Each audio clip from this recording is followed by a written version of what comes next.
헌정 질서를 지키기 위해 비상계엄을 선포합니다.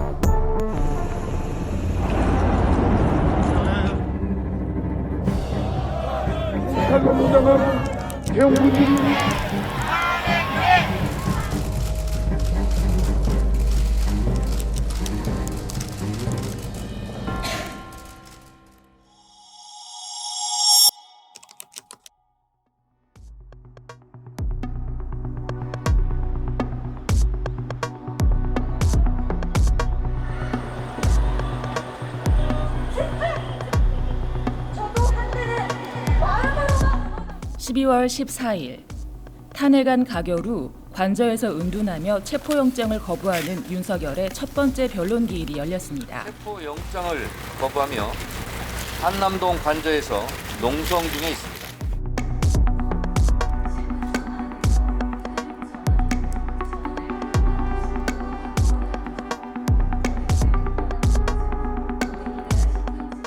많은 국민들이 지켜보는 가운데 윤석열은 출석하지 않았고 이날 열린 첫 변론은 4분 만에 종료됐습니다.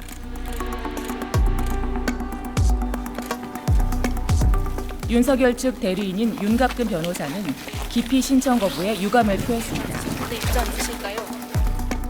판단을 했었고 특히 청문회 과정에서 심리도 전에 어떤 비상계엄이 위헌성이 있다든지 내란죄가 성립될 가능성이 있다는 취지의 발언으로 이미 예단을 드러냈기 때문에 이것은 공정한 재판을 기대할 수 없다 해서 기피 신청을 했는데 별다른 이유 없이 기피 신청을 기각한 거에 대해서 대단히 유감스럽게 생각하고 이것은 법리에도 맞지 않고 공정에도 맞지 않고 상식에도 맞지 않는다 그 말씀을 드립니다.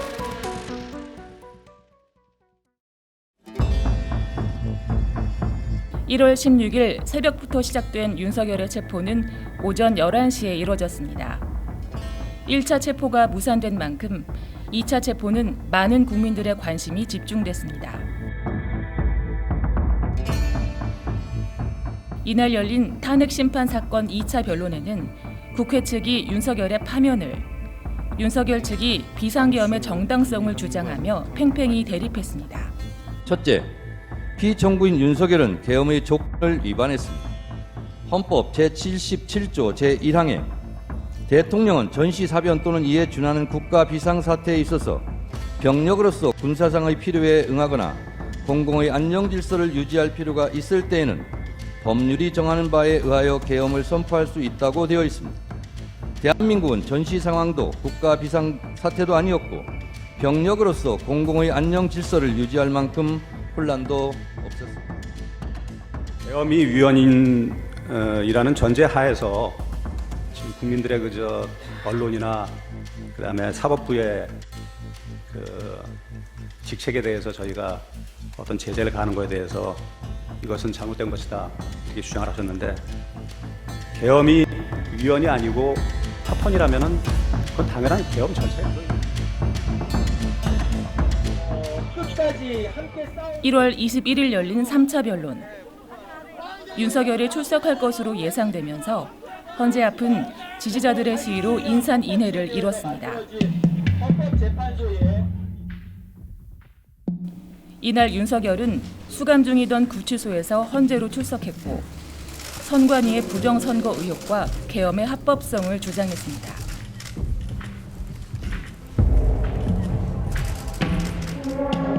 이미 계엄을 선포하기 전에 이런 여러 가지 어떤 선거의 공정성에 대한 신뢰에 좀 의문이 드는 것들이 많이 있었고 아까 군인들이 본청사에 진입을 했는데 직원들이 좀 저항을 하니까 스스로 이렇게 나오지 않습니까? 얼마든지 더 들어갈 수 있는데도 좀 국회법에 딱 맞지 않는 그런 아주 신속한 그런 결의를 했거든요. 그렇지만 저는 그거를 보고 바로 군을 철수시켰습니다. 아무 일도 없었던 것은 전혀 아니죠. 엄청난 일을 벌이려다가 실패한 거죠. 이 모든 일들이 사실은 헌법의 위반이고 불법 행위인데요. 일종의 이 군사력을 그 정치에 이용하는 군사 독재 행위에 가까운 거죠. 아무 일도 일어나지 않았다. 그것은 전혀 사실과 맞지 않습니다.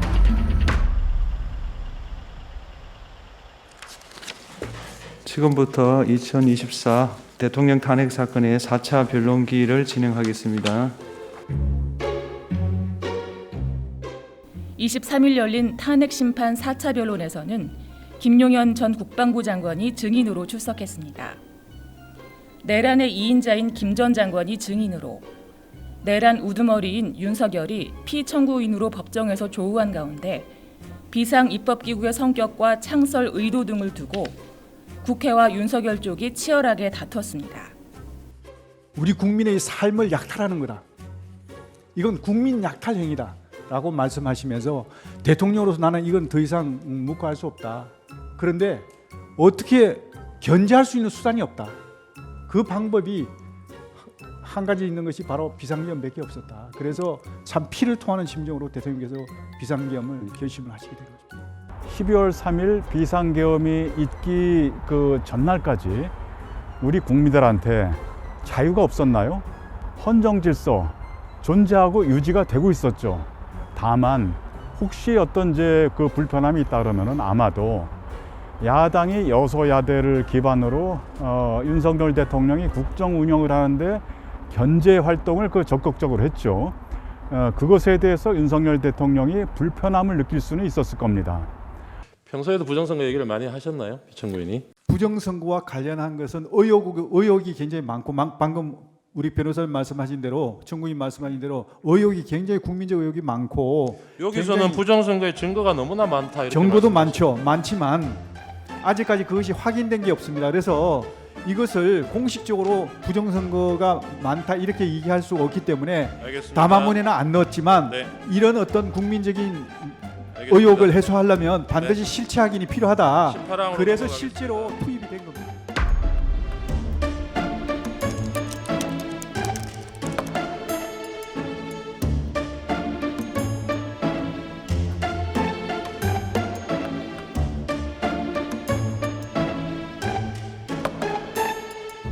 그런데 일단 부정선거 주장 자체가 그 근거가 대단히 그 희박하고요. 저는 첫 번째로 그 당시 선거를 관리한 중앙선거관리위원회 사무총장이나 또 행정안전부 장관 모두 윤석열 대통령이 임명한 분들입니다.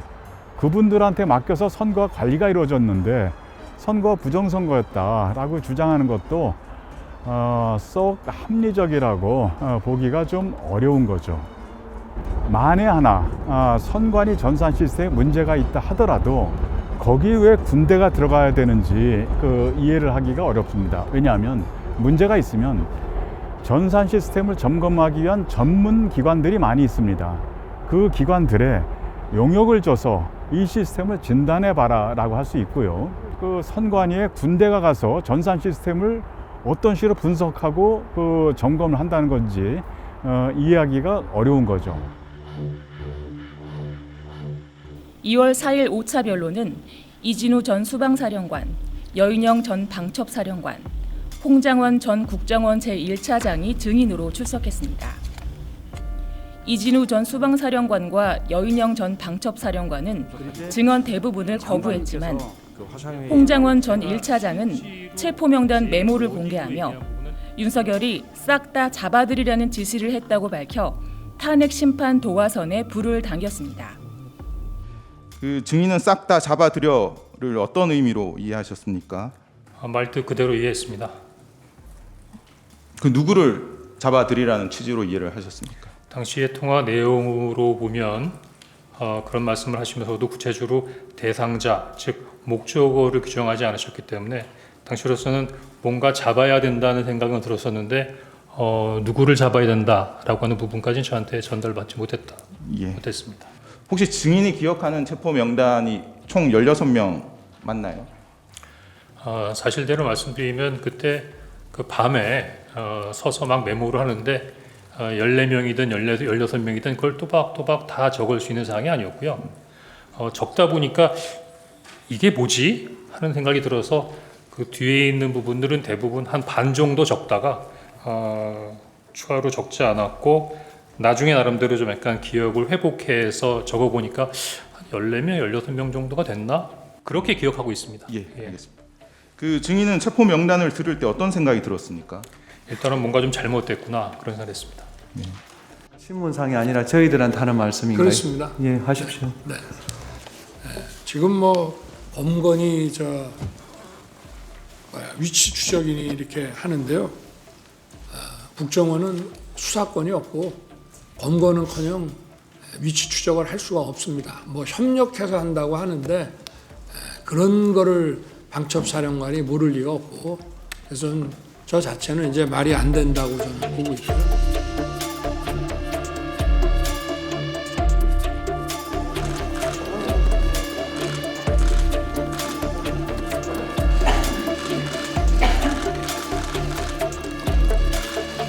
(6일) 열린 6차 변론에서는 황교안 전 국무총리가 윤석열 측 변호인단에 합류해 눈길을 끌었습니다.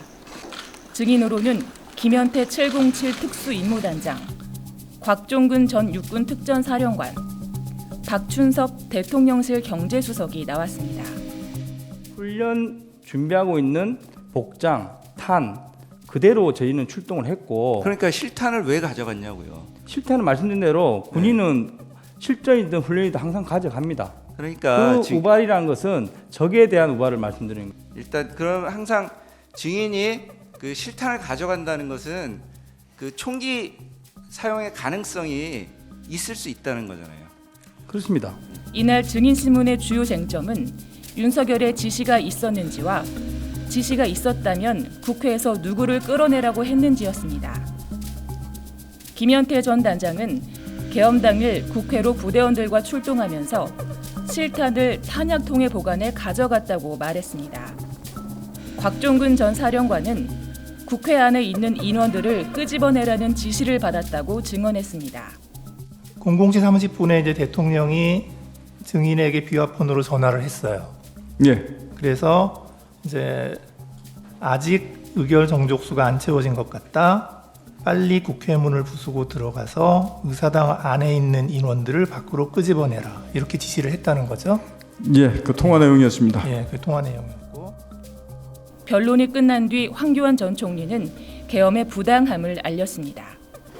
합류하시게 된 이유를 조금 더 구체적으로 말씀해 주실 수 있을까요? 첫째는 나라를 살려야 되잖아요. 대통령이 무너지면 나라 무너지는 겁니다. 둘째로는 대통령이 대통령이라는 이유로 억울한 일을 당해서는 안 돼요. 지금 많이 억울한 일들을 많이 당하고 계십니다. 이 부분에 관해서는 제가 좀 확실하게 얘기를 해야 되겠다 이런 생각이 들었습니다. 이런 점들이 제가 여기 참여하게 된 동기입니다. 1월 14일부터 시작된 윤석열의 탄핵 심판 변론이 중반부에 접어들면서 발령부터 해제까지 역사상 가장 빨리 종결된 12.3 계엄의 실체가 드러났습니다. 상고의 위법, 부당한 지시에 맞섰던 증인들이 계엄의 밤을 재구성하면서 진실이 하나둘 밝혀졌습니다. 이들이 복원한 계엄의 밤은 헌법에 규정된 실체적 요건과 절차적 정당성을 이미 위반한 모습이었습니다.